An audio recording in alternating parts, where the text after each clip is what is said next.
Қайырлы күн, құрметті достар. Саналы Talks онлайн интеллектуалды кешіне қош келдіңіздер.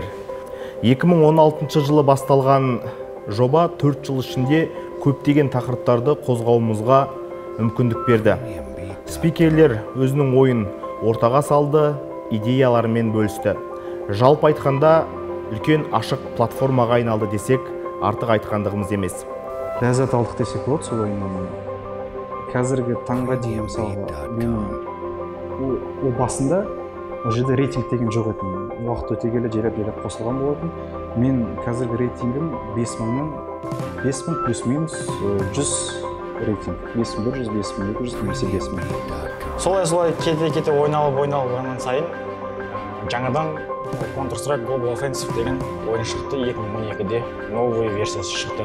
Сол версиясын шыққан кезде ол уже ақшалай төлеп жаңағындай дуат айтпақшысы кілтін алып дегендей сондаймен ашып ойнағанмен ол кезде енді басында түсініспеушілік болды, басында не болды, қиыншылық болды, түсінбеді, сонымен түсінген ойналып жатыр. Әлі де уақыт ойнаймын, осы уақытқа дейін ойнаймын. Жұмыс болса да, жұмыс бабы болса да, уақыт бөліп ойнаймын оған. Но именно на меня игры повлияли, наверное, лет 14-15. То есть именно тогда вот.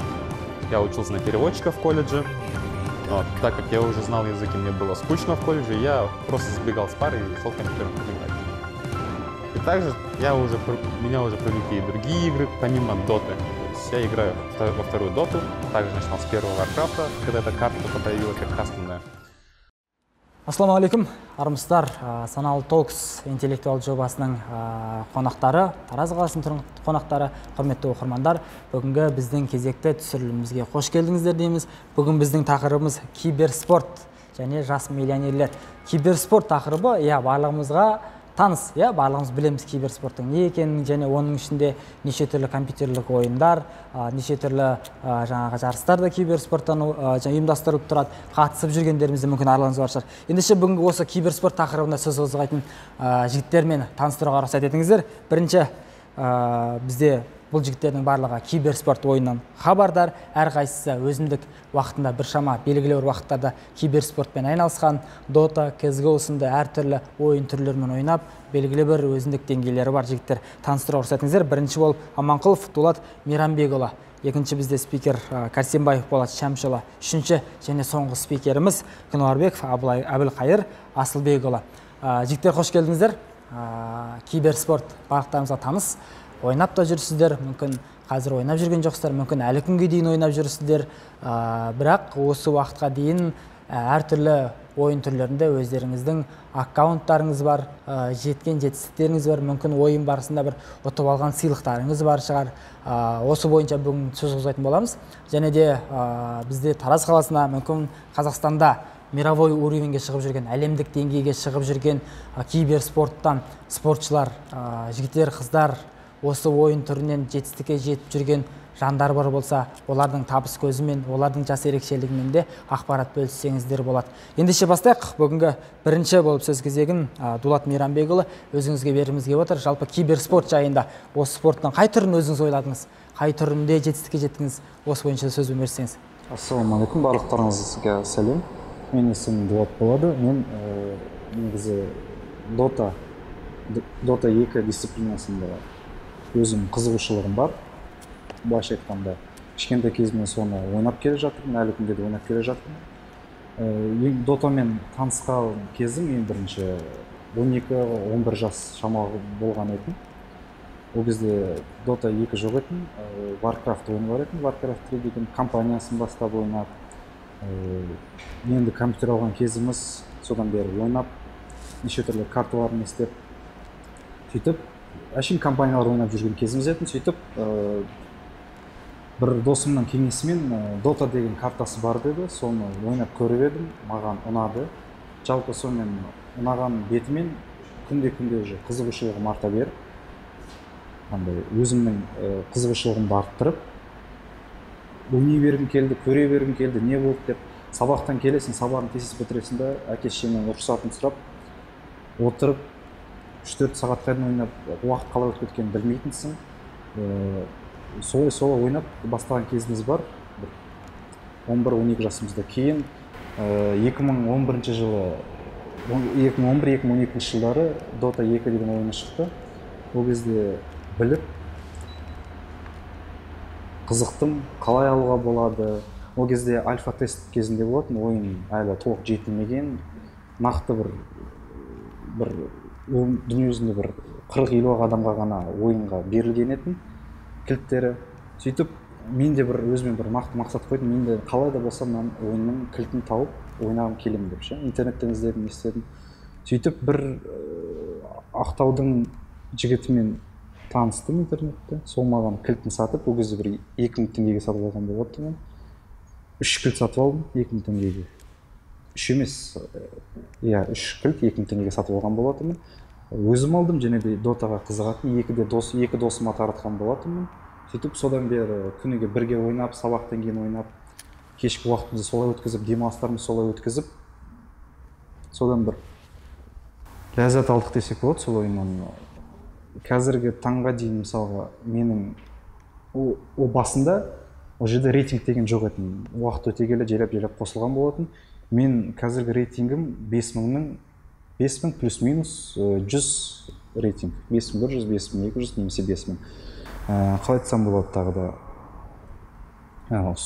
Былайша айтқанда, суммарно айтқанда, менде Dota ойынында барлық аккаунттарым, нақты бір аккаунт емес, барлық аккаунттарымды қосқанда бір 8 немесе 10 мың сағат ойнап тасталған деген өзім қызығушылық қызығып санап көрген болатынмын. Сөйтсем 8 немесе 10 мың сағатқа дейін ойнап тастаппын. Және де қалай айтсам болады, бұл бағыттың мен ойымша болашағы зор. Қазір көбінесе жастардың өзі осыған қызығып жатыр. Қай компьютер клубқа бармасаңыз да барлығы көбісі Dota немесе CS ойнап отырады. Менің ең бірінші қатысқан турнирім болатын, өзімнің бір интернеттен тауып алған мені адамдар. Өзім бір реклама жазып, осындай рейтингпін деп жазған болатын. Сөйтіп, осы Тараздың жігіттері мені тауып алып, анау Ташкентский 322 деген жерде жаңадан Трон деген компьютер клуб ашылған болатын. Сол жақта жарыс болайын деп жатыр екен. Ашылу салтанатына орай жарыс болайын деп жатыр. Бірінші орынға 100 мың, екінші орынға 50 мың, үшінші орынға 25 мың сонша теңге етіндеп. Сөйтіп қатысайық деп қатыстық. Өзіміз бір апта дайындалдық десек болады, бірақ сол жігіттермен тезірек тіл табысып, бір аптаның ішінде дайындалып, сол жерде азаннан кешке дейін сол жарыста қатысып, финалға дейін жетіп, финалда ұтылып қалған жайымыз бар.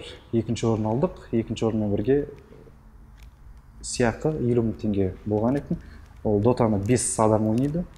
5 жігіт 10 мыңнан бөліп алып, бір мақайып қалған кезіміз болған. Қуанып, ең бірінші жарысқа қатысып оттық дегеніміз.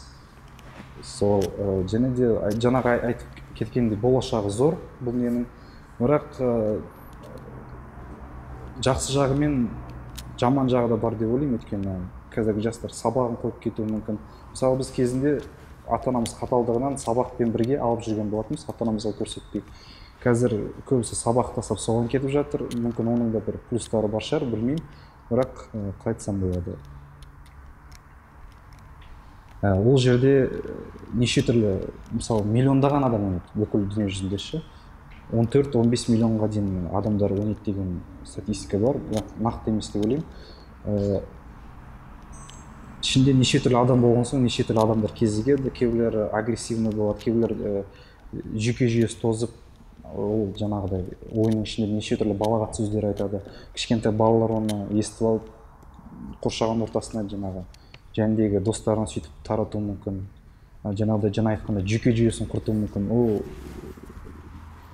мидың қатты жұмыс істейтін ойын негізі ше. Көбісінің жүйке жүйесі сыр беру мүмкін. Жынданып, немесе жаңағыдай ойнап отқан девайс бар ғой, компьютерлердің. Жаңағыдай клавиатурасын сындырып, мониторын сындырып жіберуі мүмкін. Немесе соған жынданып, отбасында шу шығару мүмкін. Соған ұтылдым екен деп әкесіне, шешесіне сөз қайтарып жіберіп, немесе балалармен ұрысып қалуы мүмкін. Соның минустары сондай деп ойлаймын. Ал жалпы айтқанда табыс көзіне тақырыптың өзі сол табыс қой. жастардың табыс жағына келгенде бір қалай айтсам болады, табысқа кенелетін бір сала деп ойлаймын. Бірақ бір жаман жер жаңағыдай жүйке жем тозуы мүмкін, ортадан бөлініп қалуы мүмкін, және де бір отырып ойнағандықтан денсаулығына да зиян болуы мүмкін. Семіздік пайда болуы мүмкін, және де денсаулыққа сыр беретін аурулар пайда болуы мүмкін. Ақша демекші, жыл сайын осы дотада дисциплинасы жыл сайын рекорд қойып жатыр. Жылдан жылға алдыңғы рекордтарын жаңартып келе жатыр. Жаңа айтқанда сыйақы жағынан ше, гран-при интернешнл деген өтеді. Осы жылғысы болмады коронавирус үшін, және де тағы да рекорд қойған жайы бар. Осы жолы $40 миллион сыйақы жинады. Бірақ болмағандықтан келесі жылға шегерілді. Енді осы сыйақы келесі жылғы сыйақымен бірге қосылып ойнатылатын болады деген өзінің официальный бір сөздері бар компанияның. Бұл мен бүкіл ойымды, бүкіл тарихымды, қызық плюстар мен минустарын айттым деп ойлаймын. Келесі жігіттерге сөз берейін. Жақсы, рахмет. Демек, сіздің ойыңызша бұл киберспорт саласында жетістікке де жетуге болады, бірақ белгілі бір тарапта оның үлкен бір зиянын тигізетін жолдар да бар. Демек, сәйкесінше сен жетістікке жету жолында бұл нәрселерге де шыдамды болуың керек, және бұл нәрселердің де алдын алуың керек. Жақсы, түсінікті. Енді келесі спикерімізге сөз берейік. Болатбек Шәмшұлы, сөз кезегі өзіңізде. Сіз не дейсіз киберспорт бойынша? Сіздің жетістігіңіз қалай болды? Мен киберспорт енді Counter-Strike'тан. Бұл кісілер құсап Dota емес менде. Біздікі енді 5-ші класс, енді 11-12 жасымызда бастағанбыз онда. Енді шын керек мектептен қашып, бет тығылып, компьютерге барған уақыттарда болды. Содан адамның өзі несі шығады ғой, желаниясы шығады ғой ойынға демекші.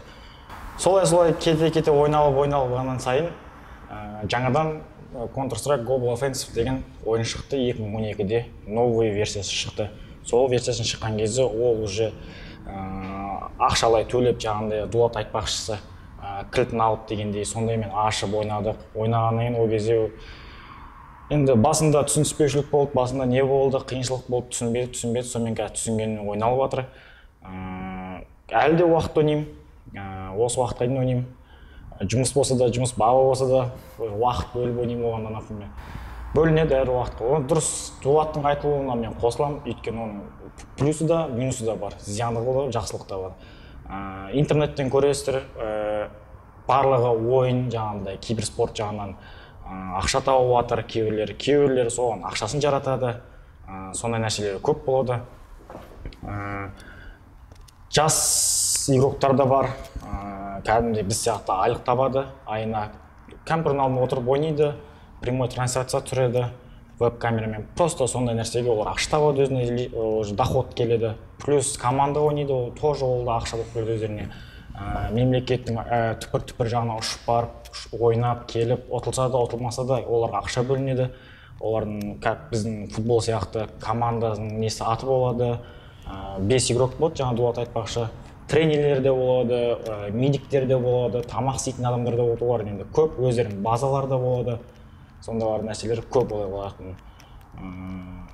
Біздің Қазақстанда алдыңғы жылы финалда ұтылып қалды, Авангард деген команда. Біздің Қазақстанның атынан шыққан команда болды. Сол команда қазір олар Польшада ойнайды, Польшаның атынан шығып жатыр. Сол оқта әр адамның өзінің контракты болады, зарплатасы болады. Енді қазір өздеріңізде білесіздер, жастарының бәрі қазір ойын, соттың өзі де ойын, компьютердің қарсабасында ойын, үйінде де ойын ойнайды, например. Дұрыс, ол жағының пайдасы да бар, пайдасы да жоқ. Енді ол адамның өзіне байланысты болады. Ол пайдасын қалай тигізеді, қалай тигізбейтін де болады.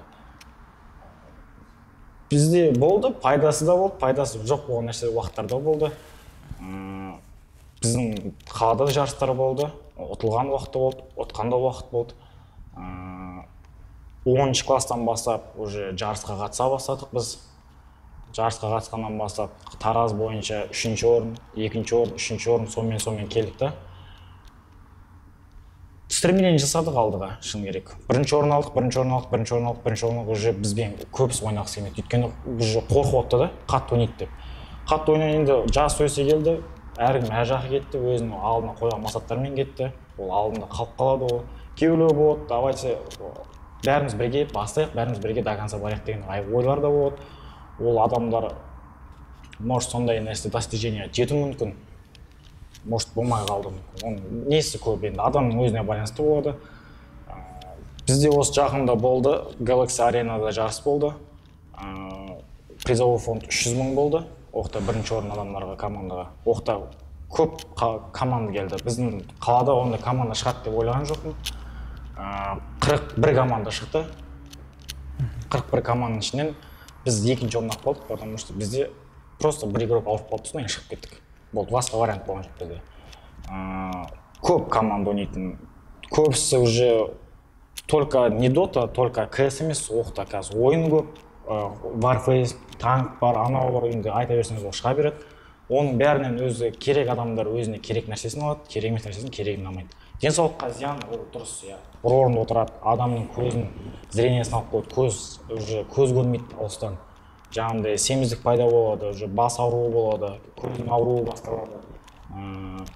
Жаңағындай дұрыс дуаттың айтуына қосыламын, агрессивный көп болады, агрессиясы көп болады. Өйткені өзі бар ниетін ойнап жатқаннан кейін екінші адам ниетін ойнамағаннан кейін ол айқайлап беруі мүмкін.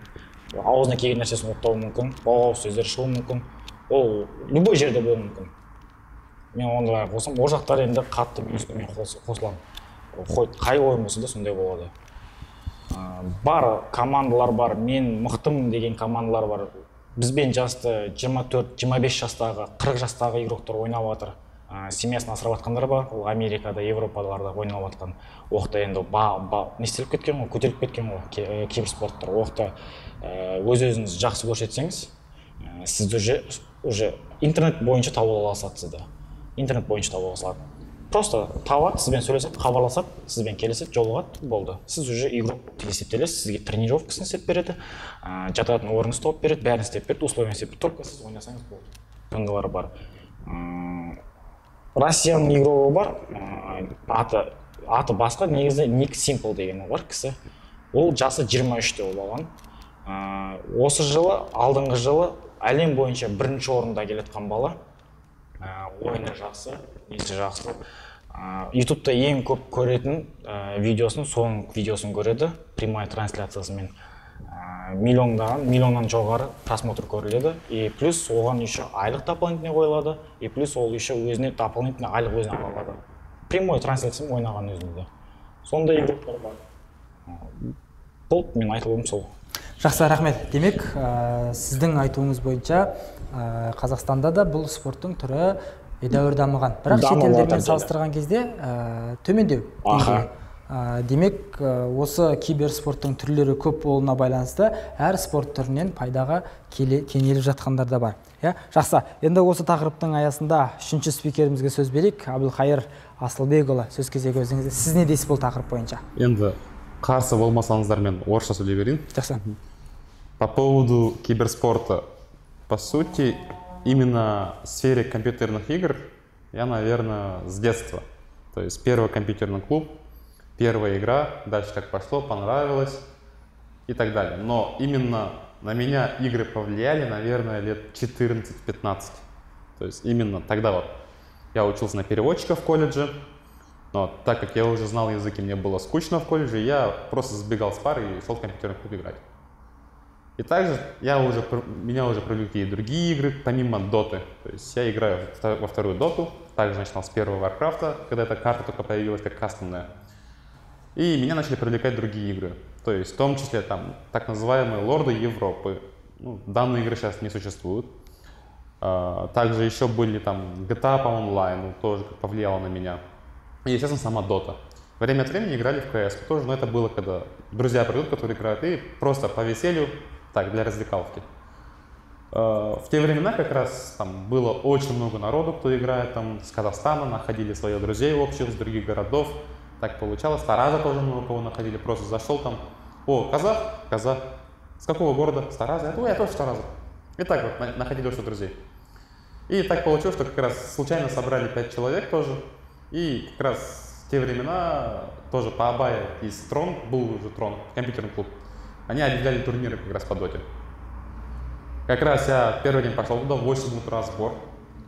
Очень много народу было, для меня так по впечатлениям ходил, я 15-летний подросток, там были люди постарше, люди с семьями, мужики для меня. Я ходил, смотрел, не понимал. И первые игры пошли. В итоге мы проиграли на 3-й игре, просто вылетели, потому что с командой сложности не было. Я решил остаться до конца, посмотреть на финал. И так получилось, что команда одной из финалистов просто оказались мои друзья знакомые, и у них просто выбыл один игрок. Они попросили, чтобы я заменил этого человека, и в итоге так получилось, что я занял тогда 2-е место. Просто по случайности. Просто повезло. Помимо этого, допустим, Dota, то есть именно по киберспорту сейчас проводится очень много турниров, но что конкретно повлияло, это первое, это, конечно, заработок. Зарабатывать можно не только, в принципе, в индустрии игр, выигрывая турниры. Зарабатывая, можно, допустим, участвовать в различных мероприятиях, которые позволяет сама игра проводить. То есть с помощью этих мероприятий можно выбивать вещи. То есть вещи, там, одежда для своих персонажей, которые можно продавать. Буквально недавно как раз сайт вышел, который можно оценивать стоимость своего аккаунта, во сколько он стоит. Некоторые люди зарабатывают так. То есть они просто собирают вещи на всяких ивентов, которые происходят нечасто, оттуда уже продают свои вещи. Второй способ — это, конечно же, турниры.